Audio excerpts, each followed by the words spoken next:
जय श्री कृष्ण। प्रणाम भक्तजनों। आज हम श्रीमद् भागवत गीता के अध्याय 2 को सुनेंगे। आज के अध्याय में हम गीता का सार सुनेंगे। आइए हम कथा की शुरुआत करते हैं। संजय ने कहा, करुणा से व्यापत शोक युक्त अश्रु पूरित नेत्रों वाले अर्जुन को देखकर मधुसूदन कृष्ण ने ये शब्द कहे। तात्पर्य, भौतिक पदार्थों के प्रति करुणा, शोक तथा अश्रु ये सब असली आत्मा को न जानने के लक्षण हैं। शाश्वत आत्मा के प्रति करुणा ही आत्म साक्षात्कार है। इस श्लोक में मधुसूदन शब्द महत्वपूर्ण है। कृष्ण ने मधु नामक असुर का वध किया था और अब अर्जुन चाह रहा है कि कृष्ण उस अज्ञान रूपी असुर का वध करे जिसने उसे कर्तव्य से विमुख कर रखा है। यह कोई नहीं जानता कि करुणा का प्रयोग कहाँ होना चाहिए। डूबते हुए मनुष्य के वस्त्रों के लिए करुणा मूर्खता होगी। अज्ञान सागर में गिरे हुए मनुष्य को केवल उसके बाहरी पहनावे अर्थात स्थूल शरीर की रक्षा करके नहीं बचाया जा सकता।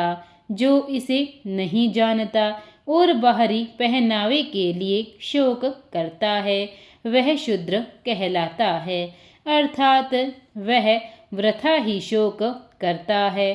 अर्जुन तो क्षत्रिय था, अतः उससे ऐसे आचरण की आशा न थी, किंतु भगवान कृष्ण अज्ञानी पुरुष के शोक को विनष्ट कर सकते हैं और इसी उद्देश्य से उन्होंने भगवत गीता का उपदेश दिया।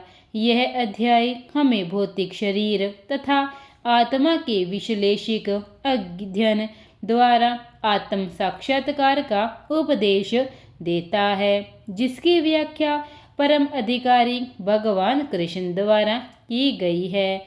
यह साक्षात्कार तभी संभव है जब मनुष्य निष्काम भाव से कर्म करे और आत्मबोध को प्राप्त हो। इसके बाद श्री भगवान ने कहा, हे अर्जुन, तुम्हारे मन में यह कलमश आया कैसी? यह उस मनुष्य के लिए तनिक भी अनुकूल नहीं है जो जीवन के मूल्य को जानता हो। इससे उच्च लोक की नहीं अपितु अपयश की प्राप्ति होती है। तात्पर्य, श्री कृष्ण तथा भगवान अभिन्न हैं, इसीलिए श्री कृष्ण को संपूर्ण गीता में भगवान ही कहा गया है। भगवान परम सत्य की पराकाष्ठा है। परम सत्य का बोध ज्ञान की 3 अवस्थाओं में होता है। ब्रह्म या निर्विशेष सर्वव्यापी चेतना परमात्मा या भगवान का अंतर्यामी रूप जो समस्त जीवों के हृदय में तथा भगवान या श्री भगवान कृष्ण श्रीमद् भागवत में परम सत्य की यह धारणा इस प्रकार बताई गई है। परम सत्य का ज्ञाता परम सत्य का अनुभव ज्ञान की 3 अवस्थाओं में करता है और ये सब अवस्थाएं एक रूप है। ये ब्रह्मा, परमात्मा तथा भगवान के रूप में व्यक्त की जाती है। इन 3 दिव्य पक्षों को सूर्य के दृष्टांत द्वारा समझाया जा सकता है, क्योंकि उनके भी 3 भिन्न भिन्न पक्ष होते हैं, यथा धूप, सूर्य की सतह तथा सूर्यलोक स्वयं। जो सूर्य के प्रकाश का अध्ययन करता है वह नौसिखिया है। जो सूर्य की सतह को समझता है वह कुछ आगे बढ़ा हुआ होता है और जो सूर्यलोक में प्रवेश कर सकता है वह उच्चतम ज्ञानी है। जो नौसिखिया सूर्य प्रकाश, उसकी विश्व व्यापति तथा उसकी निर्विशेष प्रकृति के अखंड तेज के ज्ञान से ही त्रस्त हो जाता है वह उस व्यक्ति के समान है जो परम सत्य के ब्रह्म रूप को ही समझ सकता है। जो व्यक्ति कुछ अधिक जानकर है वह सूर्य गोले के विषय में जान सकता है। जिसकी तुलना परम सत्य के परमात्मा स्वरूप से की जाती है। जो व्यक्ति सूर्य लोक के अंतर में प्रवेश कर सकता है, उसकी तुलना उससे की जाती है जो परम सत्य के साक्षात रूप की अनुभूति प्राप्त करता है। अतः जिन भक्तों ने परम सत्य के भगवान स्वरूप का साक्षात्कार किया है, वे सर्वोच्च अध्यात्मवादी हैं। यद्यपि परम सत्य के अध्ययन में रत सारे विद्यार्थी एक ही विषय के अध्ययन में लगे हुए हैं। सूर्य का प्रकाश, सूर्य का गोला तथा सूर्यलोक की भीतरी बातें, इन तीनों को एक दूसरे से विलग नहीं किया जा सकता। फिर भी तीनों अवस्थाओं के अध्येता एक ही श्रेणी के नहीं होते। अतः कृष्ण आदि भगवान परम सत्य परमात्मा तथा निर्विशेष ब्रह्मा दोनों के उद्गम हैं। भगवान की उपस्थिति में अर्जुन द्वारा सब जनों के लिए शोक करना सर्वथा अशोभनीय है। अतः कृष्ण ने कृत शब्द से अपना आश्चर्य व्यक्त किया है। आर्य जैसी सभ्य जाति के किसी व्यक्ति से ऐसी मलिनता की उम्मीद नहीं की जाती। आर्य शब्द उन व्यक्तियों पर लागू होता है जो जीवन के मूल्य को जानते हैं और जिनकी सभ्यता आत्म साक्षात्कार पर निर्भर करती है। देहात आत्मा बुद्धि से प्रेरित मनुष्य को यह ज्ञान नहीं रहता कि जीवन का उद्देश्य परम सत्य विष्णु या भगवान का साक्षात्कार करना है। वे तो भौतिक जगत की बाह्य स्वरूप से मोहित हो जाते हैं। अतः वे यह नहीं समझ पाते कि मुक्ति क्या है।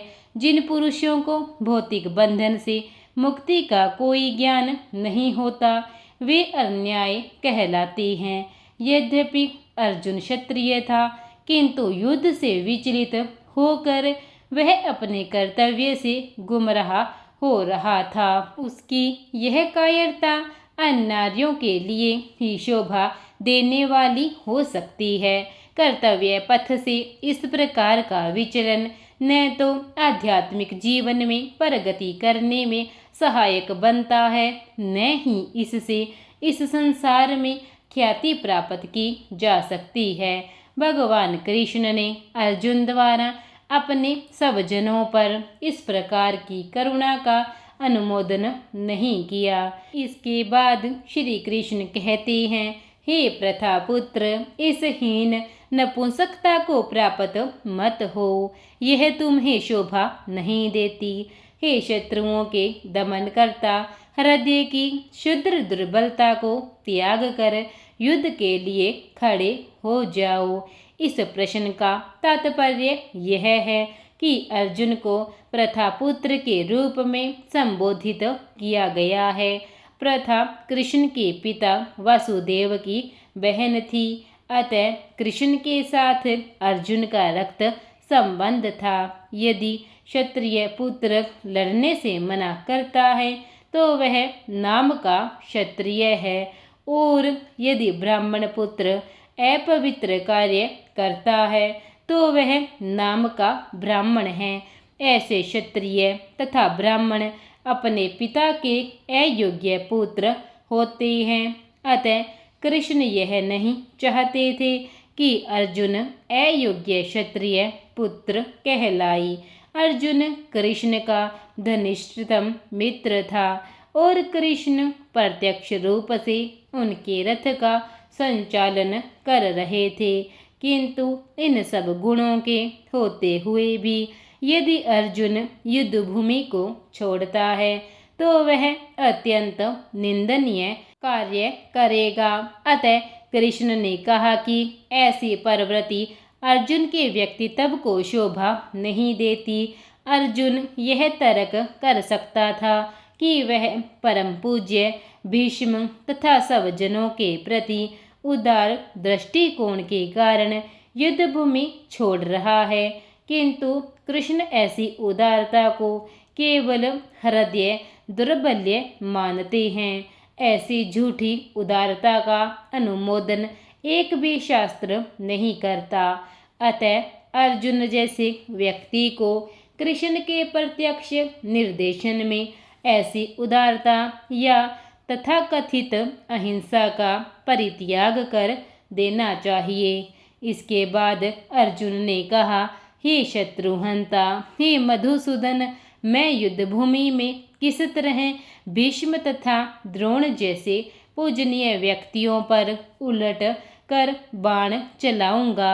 इस प्रश्न का तात्पर्य यह है कि भीष्म पितामह तथा द्रोणाचार्य जैसे सम्माननीय व्यक्ति सदैव पूजनीय है।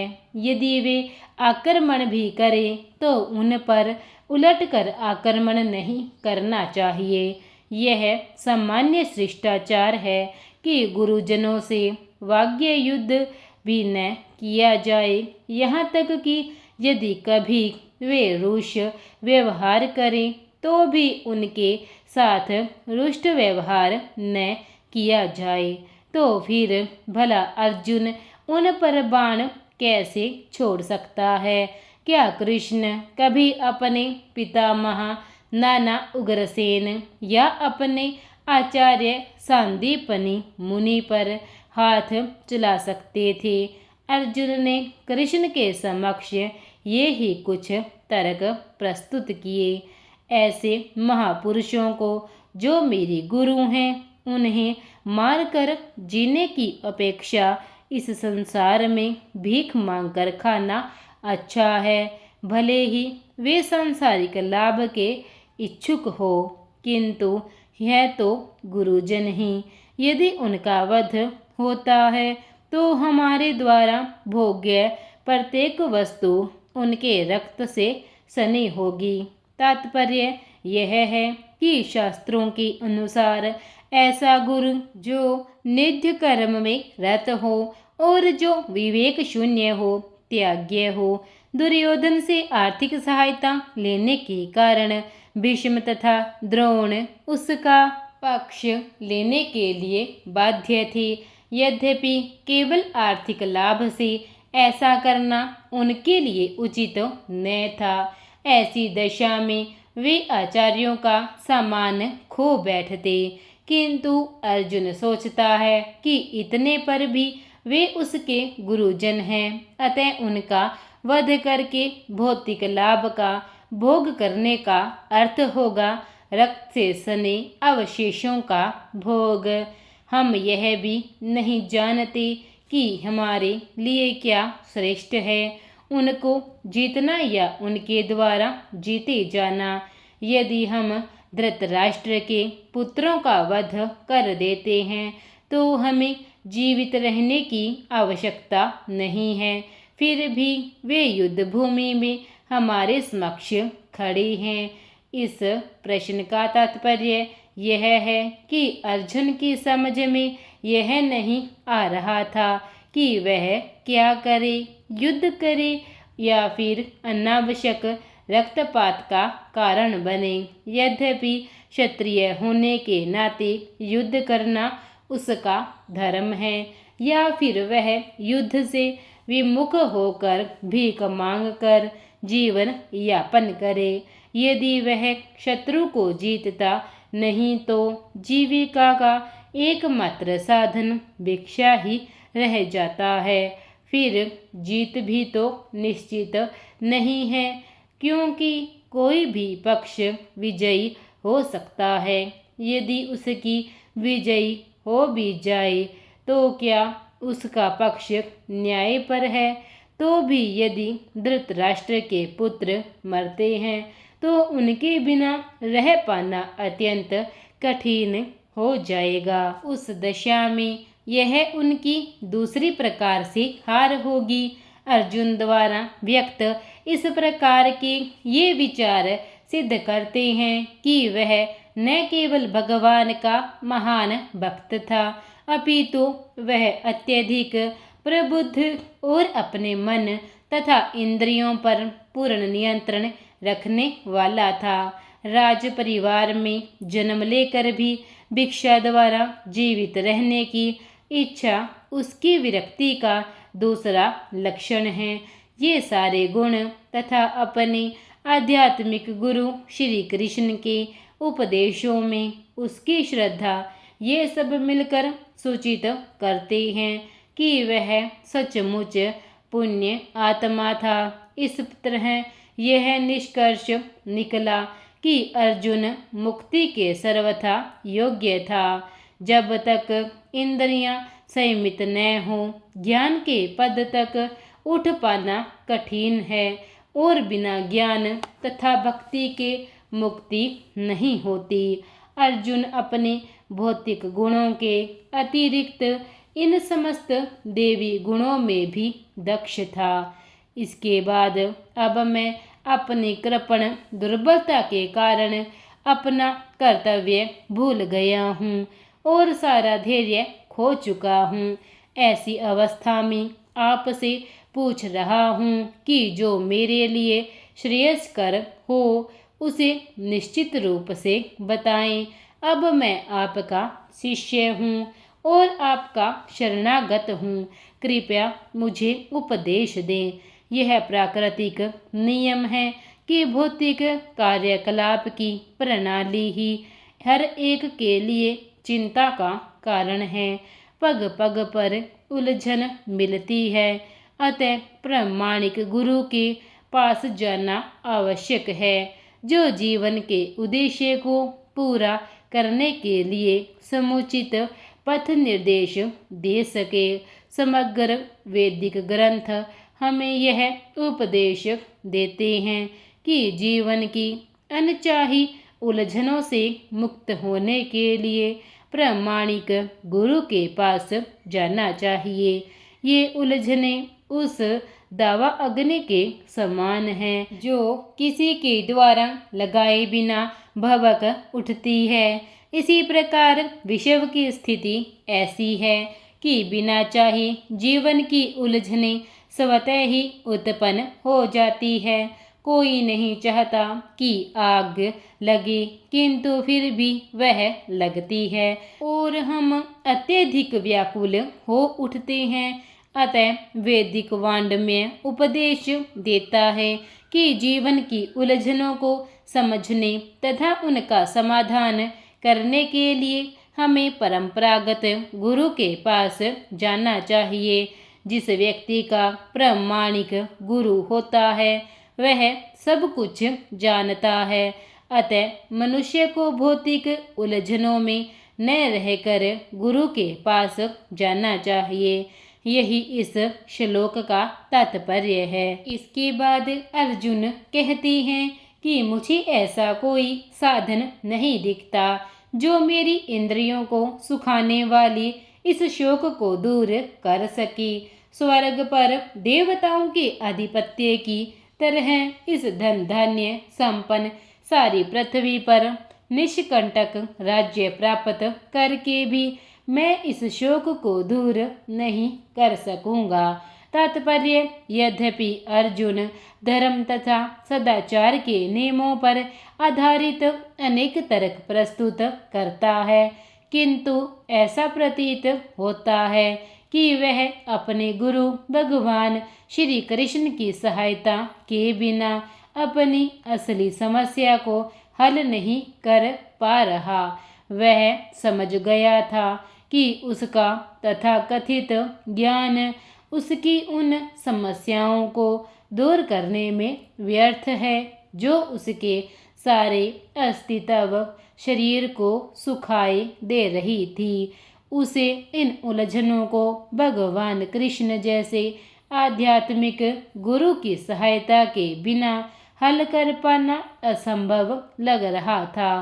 शैक्षिक ज्ञान, विद्वता, उच्च पद, ये सब जीवन की समस्याओं का हल करने में व्यर्थ है। यदि कोई इसमें सहायता कर सकता है तो वह है एकमात्र गुरु।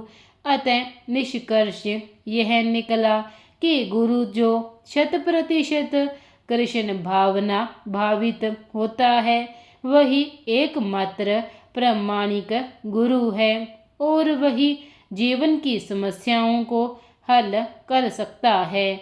भगवान चैतन्य ने कहा कि जो कृष्ण भावनामृत के विज्ञान में दक्ष हो, कृष्ण तत्व वेता हो, चाहे वह जिस किसी जाति का हो, वही वास्तविक गुरु है।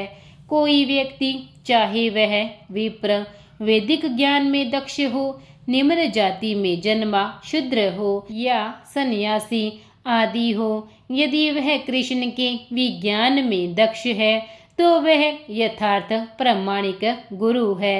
अतः कृष्ण तत्ववेता हुए बिना कोई भी प्रामाणिक गुरु नहीं हो सकता। वैदिक साहित्य में भी कहा गया है कि संसार की समस्याओं, जन्म, जरा, व्याधि तथा मृत्यु की निवृत्ति धन संचय तथा आर्थिक विकास से संभव नहीं है। विश्व के विभिन्न भागों में ऐसे राज्य हैं जो जीवन की सारी सुविधाओं से तथा संपत्ति एवं आर्थिक विकास से पूरित है, किंतु फिर भी उनके सांसारिक जीवन की समस्याएं ज्यों की त्यों बनी हुई है। वे विभिन्न साधनों से शांति खोजते हैं, किंतु वास्तविक सुख उन्हें तभी मिल पाता है जब वे कृष्ण भावनामृत से युक्त कृष्ण के प्रामाणिक प्रतिनिधि के माध्यम से कृष्ण अथवा कृष्ण तत्व पूरक भगवत गीता तथा श्रीमद्भागवत के परामर्श को ग्रहण करते हैं। यदि आर्थिक विकास तथा भौतिक सुख किसी के पारिवारिक, सामाजिक, राष्ट्रीय या अंतर्राष्ट्रीय अर्थव्यवस्था से उत्पन्न हुए शोकों को दूर कर पाते तो अर्जुन यह न कहता कि पृथ्वी का अप्रतिम राज्य या स्वर्गलोक में देवताओं की सर्वोच्चता भी उसके शोकों को दूर नहीं कर सकती। इसीलिए उसने कृष्ण भावनामृत का ही आश्रय ग्रहण किया और यही शांति तथा समरसता का उचित मार्ग है। आर्थिक विकास या विश्व अधिपत्य प्राकृतिक प्रलय द्वारा किसी भी क्षण समाप्त हो सकता है। यहाँ तक कि चंद्रलोक जैसे उच्च लोकों की यात्रा भी, जिसके लिए मनुष्य प्रयत्नशील है, एक झटके में समाप्त हो सकती है। भगवत गीता इसकी पुष्टि करता है। क्षीणे पुण्य मर्त्यलोक विशांति। जब पुण्य कर्मों के फल समाप्त हो जाते हैं तो मनुष्य सुख के शिखर से जीवन के निम्नतम स्तर पर गिर जाता है। इस तरह से विश्व के अनेक राजनीतिज्ञों का पतन हुआ है। ऐसा अधपतन शोक का कारण बनता है। अतः यदि हम सदा के लिए शोक का निवारण चाहते हैं तो हमें कृष्ण की शरण ग्रहण करनी होगी, जिस तरह अर्जुन ने की। अर्जुन ने कृष्ण से प्रार्थना की कि वे उसकी समस्या का निश्चित समाधान कर दे, और यही कृष्ण भावनामृत की विधि है। इसके बाद संजय कहते हैं कि इस प्रकार कहने के बाद शत्रुओं का दमन करने वाला अर्जुन कृष्ण से बोला, हे गोविंद, मैं युद्ध नहीं करूँगा, और चुप हो गया। तात्पर्य, धृतराष्ट्र को यह जानकर परम प्रसन्नता हुई होगी कि अर्जुन युद्ध न करके युद्ध भूमि छोड़कर भिक्षाटन करने जा रहा है, किंतु संजय ने उसे पुनः यह कहकर निराश कर दिया कि अर्जुन अपने शत्रुओं को मारने में सक्षम है। यद्यपि कुछ समय के लिए अर्जुन अपने पारिवारिक स्नेह के प्रति मिथ्या शोक से अभिभूत था, किंतु उसने शिष्य रूप में अपने गुरु श्री कृष्ण की शरण ग्रहण कर ली है। इससे सूचित होता है कि शीघ्र ही वह इस शोक से निवृत्त हो जाएगा और आत्म साक्षात्कार या कृष्ण भावनामृत के पूर्ण ज्ञान से प्रकाशित होकर पुनः युद्ध करेगा। इस तरह धृतराष्ट्र का हर्ष भंग हो गया। इसके आगे हे भारतवंशी धृतराष्ट्र, उस समय दोनों सेनाओं के मध्य शोक गमन अर्जुन से श्री कृष्ण ने मानो हंसते हुए यह शब्द कहे। तात्पर्य, दो घनिष्ठ मित्रों अर्थात ऋषिकेश तथा गुड़ाकेश के मध्य वार्ता चल रही थी। मित्र के रूप में दोनों का पद समान था, किंतु इनमें से एक स्वेच्छा से दूसरे का शिष्य बन गया। कृष्ण हंस रहे थे क्योंकि उनका मित्र अब उनका शिष्य बन गया था। सबों के स्वामी होने के कारण वे सदैव श्रेष्ठ पद पर रहते हैं, तो भी भगवान अपने भक्त के लिए सखा, पुत्र या प्रेमी बनना स्वीकार करते हैं, किंतु जब उन्हें गुरु रूप में अंगीकार कर लिया गया तो उन्होंने तुरंत गुरु की भूमिका निभाने के लिए शिष्य से गुरु की भांति गंभीरतापूर्वक बातें की। जैसा कि अपेक्षित है, ऐसा प्रतीत होता है कि गुरु तथा शिष्य की यह वार्ता दोनों सेनाओं की उपस्थिति में हुई, जिससे सारे लोग लाभान्वित हुए। अतः भगवत गीता का संवाद किसी एक व्यक्ति, समाज या जाति के लिए नहीं, अपितु सबों के लिए होता है और उसे सुनने के लिए शत्रु या मित्र समान रूप से अधिकारी है। इसके बाद श्री भगवान कहते हैं, तुम पांडित्यपूर्ण वचन कहते हो, उनके लिए शोक कर रहे हो जो शोक करने योग्य नहीं है। जो विद्वान होते हैं वे न तो जीवित की रहने के लिए न ही मृत के लिए शोक करते हैं। तात्पर्य, भगवान ने तत्काल गुरु का पद संभाला और अपने शिष्य को अप्रत्यक्षतः मूर्ख कहकर डांटा। उन्होंने कहा, तुम विद्वान की तरह बातें करते हो, किंतु तुम यह नहीं जानते कि जो विद्वान होते हैं, अर्थात जो यह जानता है कि शरीर तथा आत्मा क्या है, वह किसी भी अवस्था में शरीर के लिए, चाहे वह जीवित हो या मृत, शोक नहीं करता। अगले अध्यायों से यह स्पष्ट हो जाएगा कि ज्ञान का अर्थ पदार्थ तथा आत्मा एवं इन दोनों के नियामक को जानना है। अर्जुन का तर्क था कि राजनीति या समाज नीति की अपेक्षा धर्म को अधिक महत्व मिलना चाहिए, किंतु उसे यह ज्ञात न था कि पदार्थ, आत्मा तथा परमेश्वर का ज्ञान धार्मिक सूत्रों से भी अधिक महत्वपूर्ण है। और चूंकि उसमें इस ज्ञान का अभाव था, अतः उसे विद्वान नहीं बनना चाहिए था और वह अत्यधिक विद्वान नहीं था। इसीलिए वह शोक के सर्वथा अयोग्य वस्तु के लिए शोक कर रहा था। यह शरीर जन्मता है और आज या कल इसका विनाश निश्चित है। अतः शरीर उतना महत्वपूर्ण नहीं है जितना कि आत्मा। जो इस तथ्य को जानता है वही असली विद्वान है और उसके लिए शोक का कोई कारण नहीं हो सकता। ऐसा कभी नहीं हुआ कि मैं न रहा हूँ या तुम न रहे हो, अथवा ये समस्त राजा न रहे हो, और न ऐसा है कि भविष्य में हम लोग नहीं रहेंगे। तात्पर्य, वेदों में, कठोर उपनिषद में तथा श्वेताश्वर उपनिषद में भी कहा गया है कि जो श्री भगवान असंख्य जीवों के कर्म तथा कर्मफल के अनुसार उनकी अपनी अपनी परिस्थितियों में पालक है, वही भगवान अंश रूप में हर जीव के हृदय में वास कर रहे हैं।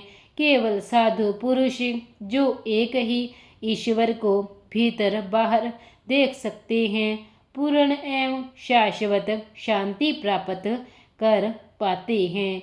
जो वैदिक ज्ञान अर्जुन को प्रदान किया गया वही विश्व के उन समस्त पुरुषों को प्रदान किया जाता है जो विद्वान होने का दावा करते हैं, किंतु जिनकी ज्ञान राशि न्यून है। भगवान यह स्पष्ट कहते हैं कि वे स्वयं अर्जुन तथा युद्ध भूमि में एकत्र सारे राजा शाश्वत प्राणी हैं और इन जीवों की बद्ध तथा मुक्त अवस्थाओं में भगवान ही एकमात्र उनके पालक है।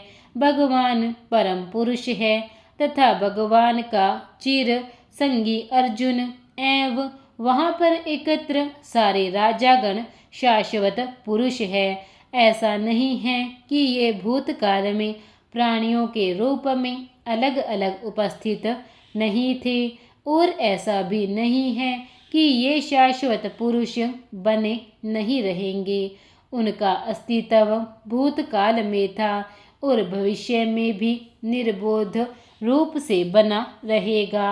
अतः किसी के लिए शोक करने की कोई बात नहीं है। यह मायावादी सिद्धांत की मुक्ति के बाद आत्मा माया के आवरण से पृथक होकर निराकार ब्रह्मा में लीन हो जाएगी और अपना अस्तित्व खो देगी। यहाँ पर परम अधिकारी भगवान कृष्ण द्वारा प्रष्ट नहीं हो पाता, न ही इस सिद्धांत का समर्थन हो पाता है कि बुद्ध अवस्था में ही हम अस्तित्व का चिंतन करते हैं।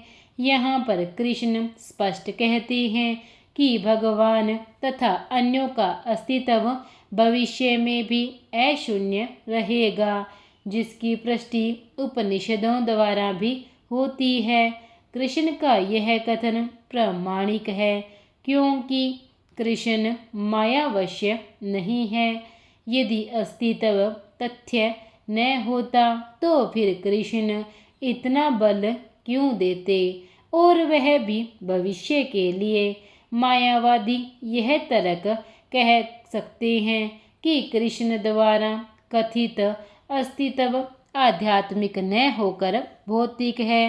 यदि हम इस तर्क को कि अस्तित्व भौतिक होता है स्वीकार कर भी लें तो फिर कोई कृष्ण के अस्तित्व को किस प्रकार पहचानेगा। कृष्ण भूतकाल में भी अपने अस्तित्व की पुष्टि करते हैं और भविष्य में भी अपने अस्तित्व की पुष्टि करते हैं। उन्होंने अपने अस्तित्व की पुष्टि कई प्रकार से की है और निराकार ब्रह्मा उनके अधीन घोषित किया जा चुका है। कृष्ण सदा सर्वथा अपना अस्तित्व बनाए रहे हैं। यदि उन्हें सामान्य चेतना वाले सामान्य व्यक्ति के रूप में माना जाता है तो प्रामाणिक शास्त्र के रूप में उनकी भगवत गीता की कोई महत्ता नहीं होगी। यह सामान्य व्यक्ति मनुष्यों के 4 अवगुणों के कारण श्रवण करने योग्य से शिक्षा देने में असमर्थ रहता है। गीता ऐसे साहित्य से ऊपर है। इसी प्रकार भगवत गीता के रहस्य को केवल भक्त ही समझ पाता है, अन्य कोई नहीं। जैसा कि इसके 4th अध्याय में कहा गया है, न ही गीता का स्पर्श ऐसे लोग कर पाते हैं जो भगवान के अस्तित्व का ही विरोध करते हैं।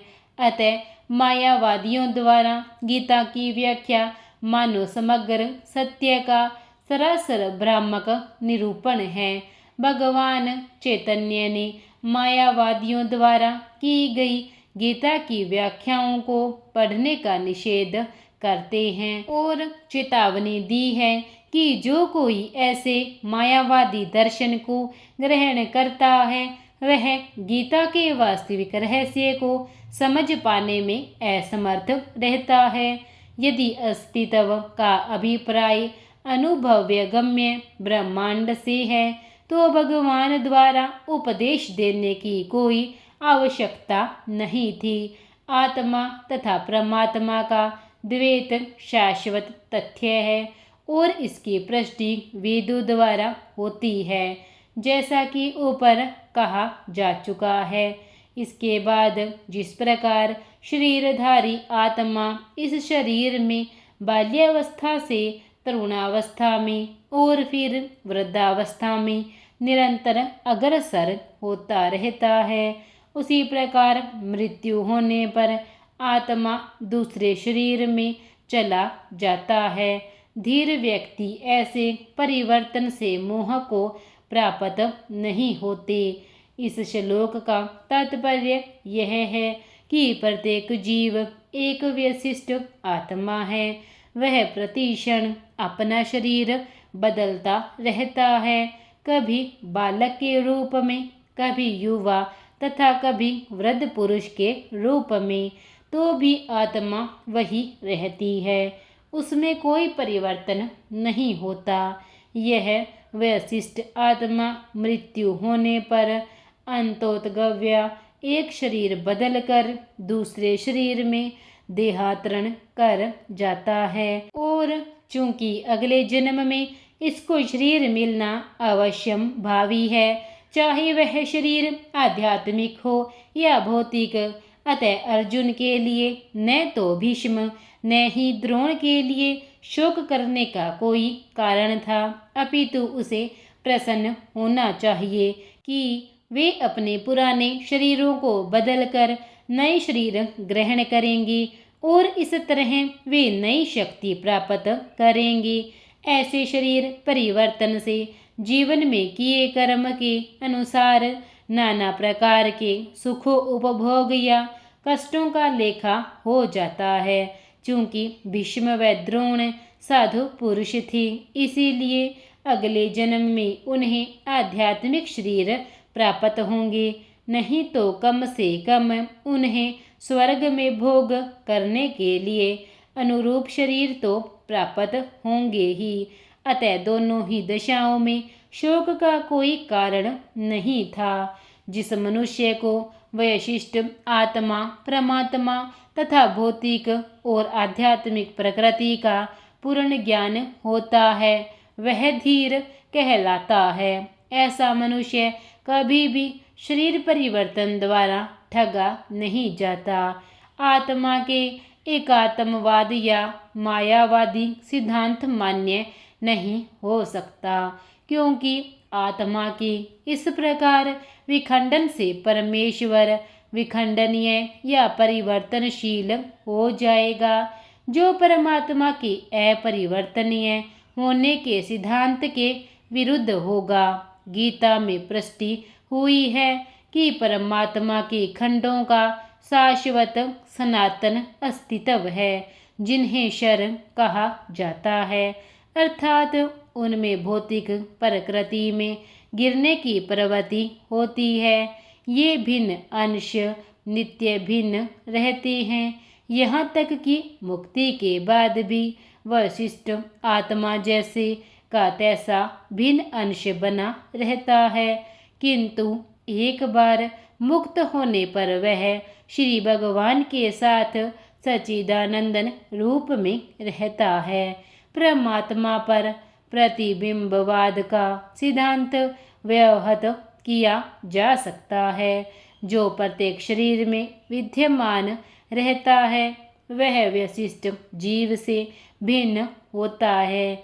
जब आकाश का प्रतिबिंब जल में पड़ता है, तो प्रतिबिंब में सूर्य, चंद्र तथा तारे सभी कुछ रहते हैं। तारों की तुलना जीवों से तथा सूर्य या चंद्र की परमेश्वर से की जा सकती है। विशिष्ट अंश आत्मा को अर्जुन के रूप में और परमात्मा को श्री भगवान के रूप में प्रदर्शित किया जाता है, जैसा कि चतुर्थ अध्याय के प्रारंभ में स्पष्ट है। वे एक ही स्तर पर नहीं होते।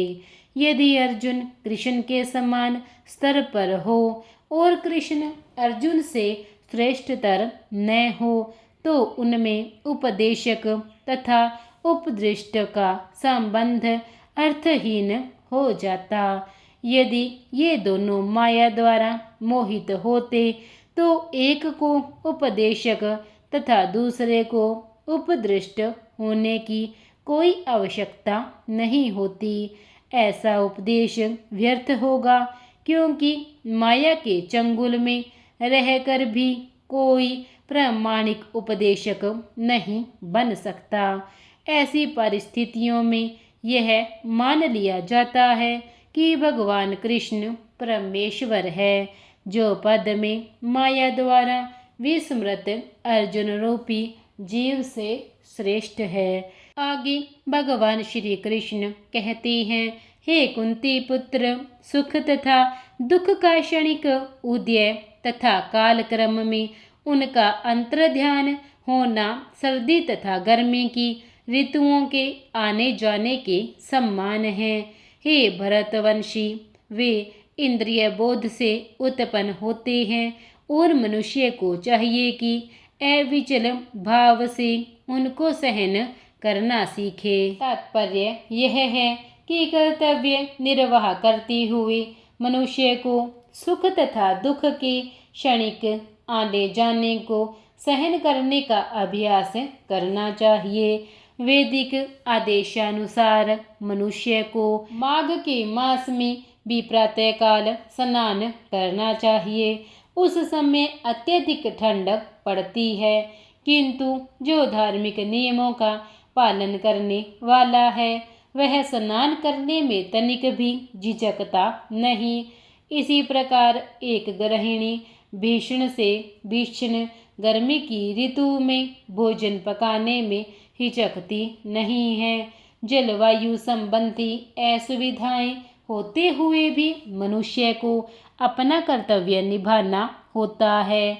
इसी प्रकार युद्ध करना क्षत्रिय का धर्म है, अतः उसे अपने किसी मित्र या परिजन से भी युद्ध करना पड़े तो उसे अपने धर्म से विचलित नहीं होना चाहिए। मनुष्य को ज्ञान प्राप्त करने के लिए धर्म के विधि विधान पालन करने होते हैं, क्योंकि ज्ञान तथा भक्ति से ही मनुष्य अपने आप को माया के बंधन से छुड़ा सकता है।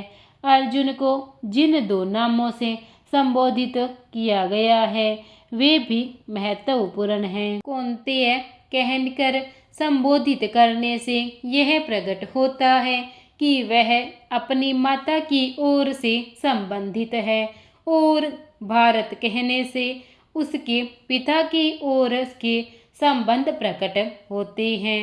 दोनों ओर से उसको महान विरासत प्राप्त है।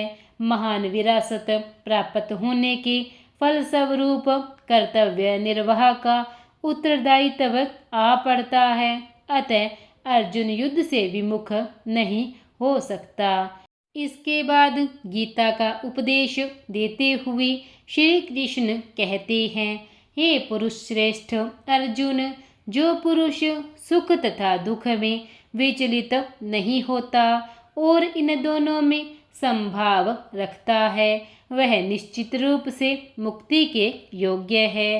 तात्पर्य यह है कि जो व्यक्ति आत्म साक्षात्कार की उच्च अवस्था प्राप्त करने के लिए दृढ़ प्रतिज्ञा है और सुख तथा दुख के प्रहारों को समभाव से सह सकता है, वह निश्चय ही मुक्ति के योग्य है। वर्णाश्रम धर्म में चौथी अवस्था अर्थात संन्यास आश्रम कष्ट साध्य अवस्था है, किंतु जो अपने जीवन को सचमुख पूर्ण बनाना चाहता है वह समस्त कठिनाइयों के होते हुए भी संन्यास आश्रम अवश्य ग्रहण करता है।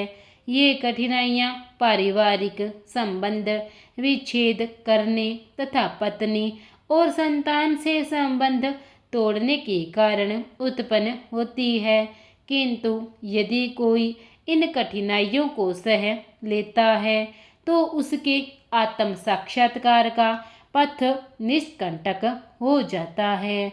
अतः अर्जुन को क्षत्रिय धर्म निर्वाह में दृढ़ रहने के लिए कहा जा सकता है।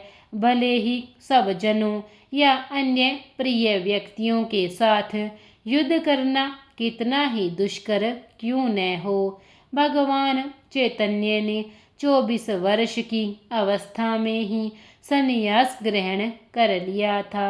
यद्यपि उन पर आश्रित उनकी तरुण पत्नी तथा वृद्ध माँ की देखभाल करने वाला अन्य कोई नहीं था, तो भी ऊंचा आदर्श के लिए उन्होंने संन्यास ग्रहण किया और अपने कर्तव्य पालन में स्थिर बने रहे। भवबंधन से मुक्ति पाने का यही एकमात्र उपाय है। तत्वदर्शियों ने यह निष्कर्ष निकाला है कि भौतिक शरीर का तो कोई चिरस्थायित्व नहीं है, किंतु आत्मा अपरिवर्तित रहता है। उन्होंने इन दोनों की प्रकृति के अध्ययन द्वारा यह निष्कर्ष निकाला है, अर्थात परिवर्तनशील शरीर का कोई स्थायित्व नहीं है। आधुनिक चिकित्सा विज्ञान ने भी यह स्वीकार किया है कि विभिन्न कोशिकाओं की क्रिया प्रतिक्रिया द्वारा शरीर प्रतिक्षण बदलता रहता है। इस तरह शरीर में वृद्धि तथा वृद्धावस्था आती रहती है, किंतु शरीर तथा मन में निरंतर परिवर्तन होने पर भी आत्मा स्थायी रहती है। यही पदार्थ तथा आत्मा का अंतर है। स्वभावत शरीर नित्य परिवर्तनशील है और आत्मा शाश्वत है। तत्वदर्शियों ने चाहे वे निर्विशेषवादी हो या सगुणवादी इस निष्कर्ष की स्थापना की है। विष्णु पुराण में कहा गया है कि विष्णु तथा उनके धाम स्वयं प्रकाश से प्रकाशित है। सत्य तथा असत शब्द आत्मा तथा भौतिक पदार्थ के ही द्योतक हैं। सभी तत्वदर्शियों की यह स्थापना है। यहीं से भगवान द्वारा अज्ञान से मोहग्रस्त जीवों को उपदेश देने का शुभारंभ होता है। अज्ञान को हटाने के लिए आराधक और आराध्य के बीच पुनः शाश्वत संबंध स्थापित करना होता है और फिर अंश रूप जीवों तथा श्री भगवान के अंतर को समझना होता है। कोई भी व्यक्ति आत्मा के अध्ययन द्वारा परमेश्वर की स्वभाव को समझ सकता है। आत्मा तथा परमात्मा का अंतर अंश तथा पूर्ण के अंतर के रूप में है। वेदांत सूत्र तथा श्रीमद् भागवत में परमेश्वर को समस्त उद्भवों का मूल माना गया है। ऐसे उद्भवों का अनुभव परा तथा अपरा प्राकृतिक कर्मों द्वारा किया जाता है। जीव का संबंध परा प्रकृति से है, जैसा कि 7वें अध्याय से स्पष्ट होगा। यद्यपि शक्ति तथा शक्तिमान में कोई अंतर नहीं है, किंतु शक्तिमान को परम माना जाता है और शक्ति या प्रकृति को गौण। अतः सारे जीव उसी तरह परमेश्वर के सदैव अधीन रहते हैं, जिस तरह सेवक स्वामी के या शिष्य गुरु के अधीन रहता है। अज्ञान अवस्था में ऐसे स्पष्ट ज्ञान को समझ पाना असंभव है। अतः ऐसे अज्ञान को दूर करने के लिए सदा सर्वदा के लिए जीवों को प्रबुद्ध करने हेतु भगवान भगवत गीता का उपदेश देते हैं। आगे कहते हैं कि जो सारे शरीर में व्यापत है उसे ही तुम अविनाशी समझो। उस अवयव आत्मा को नष्ट करने में कोई भी समर्थ नहीं है। तात्पर्य इस श्लोक में संपूर्ण शरीर में व्यापत आत्मा की प्रकृति का अधिक स्पष्ट वर्णन हुआ है। सभी लोग समझते हैं कि जो सारे शरीर में व्यापत है वह चेतना है। प्रत्येक व्यक्ति को शरीर में किसी अंश या पूरे भाग में सुख दुख का अनुभव होता है, किंतु चेतना की यह व्याप्ति किसी के शरीर तक ही सीमित रहती है। एक शरीर के सुख तथा दुख का बोध दूसरे शरीर को नहीं हो पाता। फलतः प्रत्येक शरीर में वैशिष्ट आत्मा है और इस आत्मा की उपस्थिति का लक्षण वैशिष्ट चेतना द्वारा परिलक्षित होता है। इस आत्मा को बाल के अग्रभाग के 10,000वें भाग के तुल्य बताया जाता है। यदि बाल के अग्रभाग को 100 भागों में विभाजित किया जाए और फिर इनमें से प्रत्येक भाग को 100 भागों में विभाजित किया जाए तो इस तरह के प्रत्येक भाग की माप आत्मा का परिमाप है। इस प्रकार आत्मा का प्रत्येक कण भौतिक परमाणुओं से भी छोटा है और ऐसे असंख्य कण हैं। यह अत्यंत लघु आत्म स्फुलिंग भौतिक शरीर का मूल आधार है और इस आत्मा स्फुलिंग का प्रभाव सारे शरीर में उसी तरह व्यापक है जिस प्रकार किसी औषधि का प्रभाव व्यापक रहता है। आत्मा की यह धारा विद्युत धारा सारे शरीर में चेतना के रूप में अनुभव की जा सकती है और यही आत्मा के अस्तित्व का प्रमाण है। सामान्य से सामान्य व्यक्ति भी समझ सकता है कि यह भौतिक शरीर चेतना रहित होने पर मृतक हो जाता है और शरीर में इस चेतना को किसी भी भौतिक उपचार से वापस नहीं लाया जा सकता। अतः यह चेतना भौतिक संयोग के फलस्वरूप नहीं है अपितु आत्मा के कारण है। आत्मा आकार में अणु तुल्य है जिसे पूर्ण बुद्धि के द्वारा जाना जा सकता है। यह अणु आत्मा 5 प्रकार के प्राणों में तैर रहा है। प्राण, अपान, व्यान, सम्मान तथा उद्दान। यह हृदय के भीतर स्थित है और देहधारी जीव के पूरे शरीर में अपने प्रभाव का विस्तार करता है। जब आत्मा को 5 वायुओं के कल्मश से शुद्ध कर लिया जाता है तो इसका आध्यात्मिक प्रभाव प्रकट होता है। हठ योग का प्रयोजन विविध आसनों द्वारा उन 5 प्रकार के प्राणों को नियंत्रित करना है जो आत्मा को घेरे हुए हैं। यह योग किसी भौतिक लाभ के लिए नहीं है अपितु भौतिक आकाश के बंधन से अणु आत्मा की मुक्ति के लिए किया जाता है। इस प्रकार अणु आत्मा को सारे वैदिक साहित्य ने स्वीकारा है और प्रत्येक बुद्धिमान व्यक्ति अपने व्यवहारिक अनुभव से इसका प्रत्यक्ष अनुभव करता है। केवल मूर्ख व्यक्ति ही इस अणु आत्मा को सर्वव्यापी विष्णु तत्व के रूप में सोच सकता है।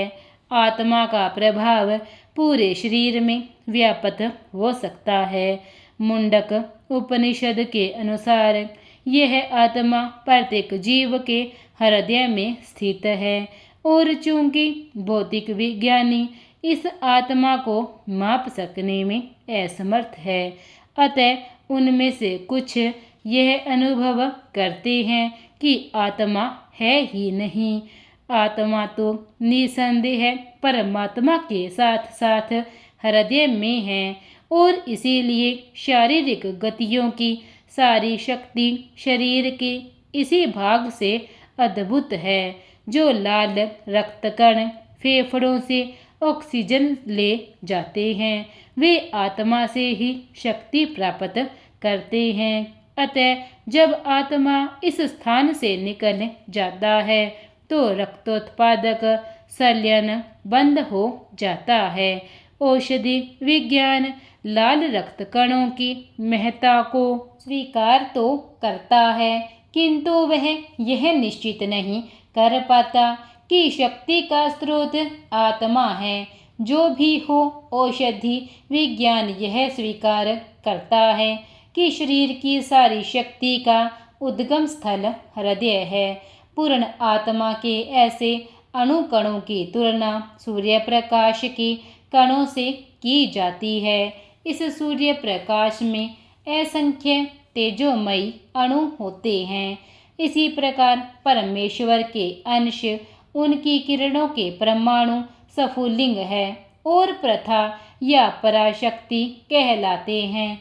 अतः चाहे कोई वैदिक ज्ञान का अनुगामी हो या आधुनिक विज्ञान का, वह शरीर में आत्मा के अस्तित्व को नकार नहीं सकता। भगवान ने स्वयं भगवत गीता में आत्मा के इस विज्ञान का विशद वर्णन किया है। इसके बाद श्री कृष्ण कहते हैं, अविनाशी, अप्रेम्य तथा शाश्वत जीव के भौतिक शरीर का अंत अवश्य भावी है। अतः हे भरतवंशी, युद्ध करो। तात्पर्य, भौतिक शरीर स्वभाव से नाशवान है। यह तत्क्षण नष्ट हो सकता है और 100 वर्ष बाद भी। यह केवल समय की बात है। इसे अनंत काल तक बनाए रखने की कोई संभावना नहीं है। किंतु आत्मा इतना सूक्ष्म है कि इसे शत्रु देख भी नहीं सकता। मारना तो दूर रहा, जैसा कि पिछले श्लोक में कहा गया है, यह इतना सूक्ष्म है कि कोई इसके मापने की बात सोच भी नहीं सकता। अतः दोनों ही दृष्टि से शोक का कोई कारण नहीं है, क्योंकि जीव जिस रूप में है, न तो उसे मारा जा सकता है, न ही शरीर को कुछ समय तक या स्थायी रूप से बचाया जा सकता है। पूर्ण आत्मा के सूक्ष्म कण अपने कर्म के अनुसार ही यह शरीर धारण करते हैं। अतः धार्मिक नियमों का पालन करना चाहिए। वेदांत सूत्र में जीव को प्रकाश बताया गया है, क्योंकि वह परम प्रकाश का अंश है। जिस प्रकार सूर्य का प्रकाश सारे ब्रह्मांड का पोषण करता है, उसी प्रकार आत्मा के प्रकाश से इस भौतिक देह का पोषण होता है। जैसे ही आत्मा इस भौतिक शरीर से बाहर निकल जाता है, शरीर सड़ने लगता है। अतः आत्मा ही शरीर का पोषक है। शरीर अपने आप में महत्वहीन है। इसीलिए अर्जुन को उपदेश दिया गया है कि वह युद्ध करे और भौतिक शारीरिक कारणों से धर्म की बलि न होने दे। इसके बाद श्री कृष्ण अर्जुन को समझाते हुए कहते हैं कि जो इस जीवात्मा को मारने वाला समझता है तथा जो इसे मरा हुआ समझता है, वे दोनों ही अज्ञानी हैं, क्योंकि आत्मा न तो मरता है और न मारा जाता है। तात्पर्य, जब देहधारी जीव को किसी घातक हथियार से आघात पहुंचाया जाता है, तो यह समझ लेना चाहिए कि शरीर के भीतर का जीवात्मा मरा नहीं। आत्मा इतना सूक्ष्म है कि इसे किसी तरह के भौतिक हथियार से मार पाना असंभव है, जैसा कि अगले श्लोक से स्पष्ट हो जाएगा। न ही जीवात्मा अपने आध्यात्मिक स्वरूप के कारण वध्य है, जिसे मारा जाता है या जिसे मरा हुआ समझा जाता है। वह केवल शरीर होता है, किंतु इसका तात्पर्य शरीर के वध को प्रोत्साहित करना नहीं है। जैसे वैदिक आदेश है, माहि स्यात् सर्वा भूतानि, अर्थात किसी भी जीव की हिंसा न करो। न ही जीवात्मा अवध्य है का अर्थ यह है कि पशु हिंसा को प्रोत्साहन दिया जाए। किसी भी जीव के शरीर की अनधिकार हत्या करना निंदनीय है और राज्य तथा भगवत विधान के द्वारा दंडनीय है। किंतु अर्जुन तो धर्म के नियम अनुसार मारने के लिए नियुक्त किया जा रहा था, किसी पागलपन वंश नहीं। इसीलिए भगवान श्री कृष्ण अर्जुन को समझाते हुए कहते हैं कि आत्मा के लिए किसी भी काल में न तो जन्म है न मृत्यु, वह न तो कभी जन्मा है न जन्म लेता है और न जन्म लेगा, वह अजन्मा है, नित्य शाश्वत तथा पुरातन है। शरीर के मारे जाने से वह मारा जाता नहीं है। तात्पर्य, गुणात्मक दृष्टि से परमात्मा का अणु अंश परम से अभिन्न है, वह शरीर की भांति विकारी नहीं है। कभी कभी आत्मा को स्थायी या कुटस्थ कहा जाता है। शरीर में 6 प्रकार के रूपांतर होते हैं। वह माता के गर्भ से जन्म लेता है, कुछ काल तक रहता है, बढ़ता है, कुछ परिणाम उत्पन्न करता है, धीरे धीरे क्षीण होता है और अंत में समाप्त हो जाता है। किंतु आत्मा में ऐसे परिवर्तन नहीं होते। आत्मा अजन्मा है, किंतु चूंकि वह भौतिक शरीर धारण करता है, अतः शरीर जन्म लेता है। आत्मा न तो जन्म लेता है न मरता है। जिसका जन्म होता है उसकी मृत्यु भी होती है, और चूंकि आत्मा जन्म नहीं लेती, अतः उसका न तो भूत है न वर्तमान न भविष्य, वह नित्य शाश्वत या सनातन है, अर्थात उसके जन्म लेने का कोई इतिहास नहीं है। हम शरीर के प्रभाव में आकर आत्मा के जन्म मरण आदि का इतिहास खोजते हैं। आत्मा शरीर की तरह कभी भी वृद्ध नहीं होती, अतः तथाकथित वृद्ध पुरुष भी अपने में बाल्यकाल या युवावस्था जैसी अनुभूति पाता है। शरीर के परिवर्तनों का आत्मा पर कोई प्रभाव नहीं पड़ता। आत्मा वृक्ष या किसी अन्य भौतिक वस्तु की तरह क्षीण नहीं होती। आत्मा की कोई उपसृष्टि नहीं होती। शरीर की उपसृष्टि संतानें हैं और वे भी व्यशिष्ट आत्माएं हैं, और शरीर के कारण वे किसी न किसी की संतानें प्रतीत होती है। शरीर की वृद्धि आत्मा की उपस्थिति के कारण होती है, किंतु आत्मा के न तो कोई उपवृद्धि है न ही उसमें कोई परिवर्तन होता है। अतः आत्मा शरीर के 6 प्रकार के परिवर्तन से मुक्त है। परमात्मा तथा अणु आत्मा दोनों शरीर रूपी उसी वृक्ष में जीव के हृदय में विद्यमान है, और इनमें से जो समस्त इच्छाओं तथा शोकों से मुक्त हो चुका है, वही भगवत कृपा से आत्मा की महिमा को समझ सकता है। कृष्ण परमात्मा के भी उद्गम है, जैसा कि अगले अध्यायों में बताया जाएगा, और अर्जुन अणु आत्मा के समान है, जो अपने वास्तविक स्वरूप को भूल गया है। अतः उसे कृष्ण द्वारा या उनके प्रामाणिक प्रतिनिधि गुरु द्वारा प्रबुद्ध किए जाने की आवश्यकता है। इसी प्रकार आज हम श्रीमद् भागवत गीता के इस अध्याय गीता का सार को आज यहीं पर विराम देते हैं। इसके आगे की कथा हम कल अध्याय 3 में करेंगे, जो कि खंड 2 ही होगा। और इस तब तक के लिए प्रेम से बोलिए जय श्री कृष्ण। विष्णु महाराज की जय। प्रिय भक्तजनों, अगर आपको श्रीमद् भागवत गीता अच्छी लग रही है और आप नित्य मुझसे इसी तरह श्रीमद् भागवत गीता, शिव पुराण या अन्य कोई पुराण सुनना चाहते हैं, तो चैनल को सब्सक्राइब कर लीजिए और कमेंट में अपनी राय अवश्य दीजिए। धन्यवाद।